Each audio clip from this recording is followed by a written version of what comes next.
this out of the sheet that we just had on the table. And now we're going to label these parts. So we have part number 1 goes here.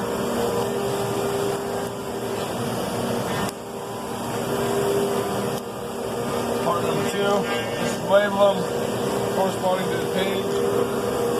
Part number 3. And the way these parts are set up, these are 2 doors and a false front. So they need to be grain matched. So we make sure that we draw a square so that later on this doesn't get turned around and the grain still matches with how it was originally cut.